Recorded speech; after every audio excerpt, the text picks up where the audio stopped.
Jamaican parentage. My parents from Jamaica. I am a natural traveller, so I love to travel. So born in Brockley, went to school in Lewisham Borough, taught in Lewisham Borough as a teacher. I got a job. I love travelling, but travelling's very expensive. So I found a job that I could travel and work at the same time. So I took a job it was in The Guardian, to teach in Botswana. The Botswana government were looking to implement my subject, economics and business. So I took that for 2 years. So this time last year, my family and I, we were living in Botswana. I hadn't been back to the UK for about 4 years, I think. And and it was great. And I never thought that I would come back. And then just one day, my daughter Sarita, her English name is Catherine. That's how I always remember your name. She was just like, she just really wants to experience English life and what it's like to go on the 36 bus and to secondary school with uniform. She just wants to have that experience. So I homeschooled them in Botswana, so they just wanted to experience. So I just thought, you know what, I'm living my dream, so why not let them live their dream? They're old enough. So I said, fine, you can do that for your GCSE. She was just about to start year 10. But she's glad that she did it, but she said only now does she truly appreciate Botswana. Nice. Because they were born here, and I took them out when they were very young. In Botswana, it's very tactile. It doesn't matter if you know them or not. You just, you can touch. You eat together on the same plate. It's just very tactile. You don't say hello to somebody for the response. That's not why you say hello. You say hello to acknowledge them. For you, I see you. So it's Dumela. So Dumela means I see you. Like, because to be me, I have to see you because you are a reflection of me, kind of thing.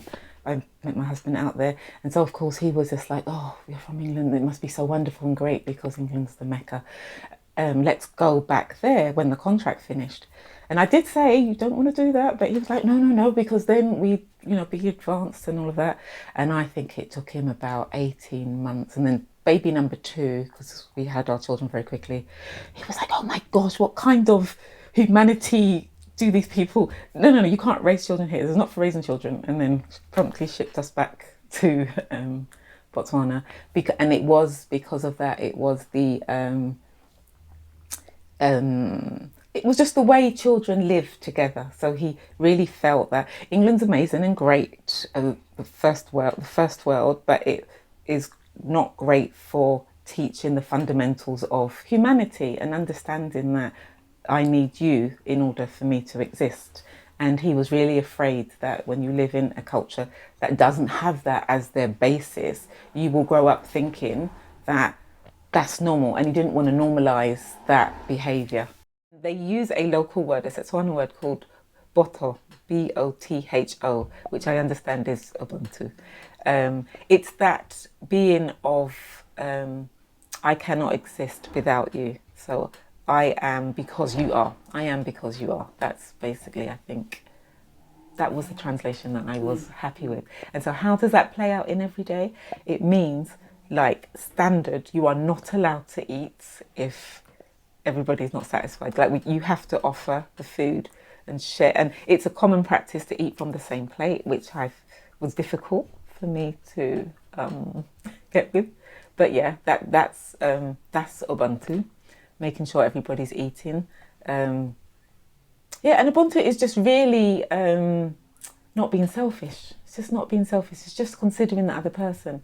It's almost putting the other person first. How would they feel? And it's almost like a law. So you can go. Botswana is an interesting country because with their democracy, they managed to get chiefs of villages into parliament. So I think it's a rare country to where they've managed to marry the two. But it is almost a law to where if you haven't shown Ubuntu, then you are guilty. So then my argument, well, how do you know I didn't? What's in the heart? But your practices will tell me whether or not you showed Ubuntu. And so that's how much it is recognised and respected, right from inside the house to Parliament, to the law of the land. I didn't realise I might have English practices. So it was an interesting journey for me because although I'm black, they would call me loko, which is the word for white person. So I used to get really offended. I'm not white, I'm black. But they were like, no, but you're black outside, but you're white. Your practices are white.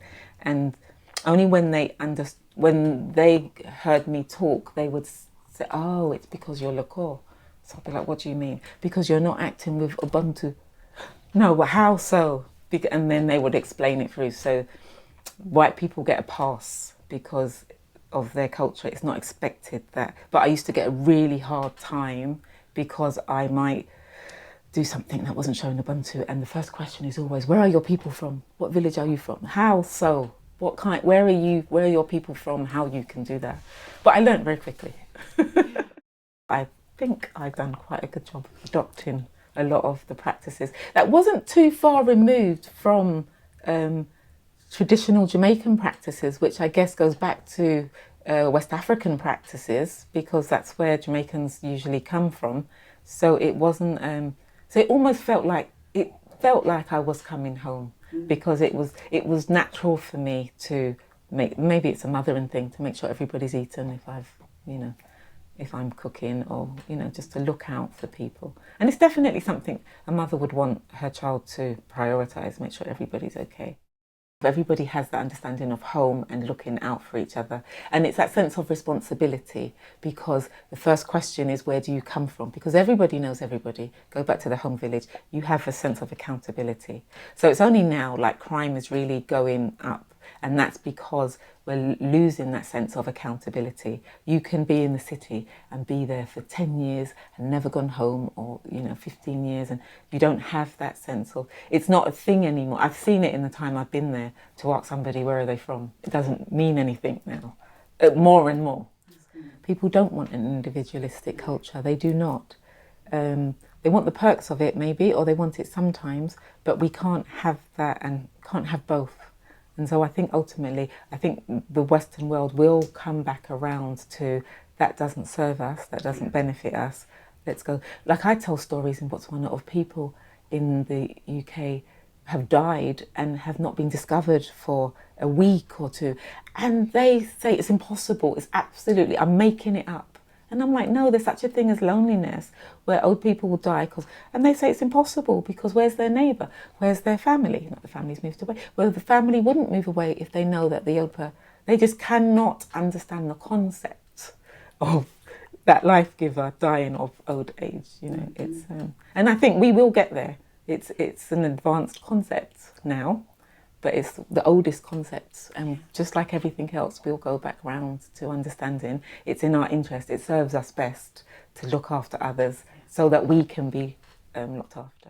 I think it's really the Ubuntu, the acceptance that I am because you are, and so whether I like everything about you, whether I agree with you, I have to respect you and come to a place where I am because you are, so I don't get to ignore you. And sometimes that's really difficult, but that is where we are both human together. That humanity, that's another popular word. Where's your humanity? That's a whole insult right there. And I think if my children can really encompass that, then I think that's the best foundation. From there they can navigate every situation, leading with humanity first. The understanding that that is the priority in everything, leading with humanity. Yeah. Brilliant. Thank you so much. Thank you.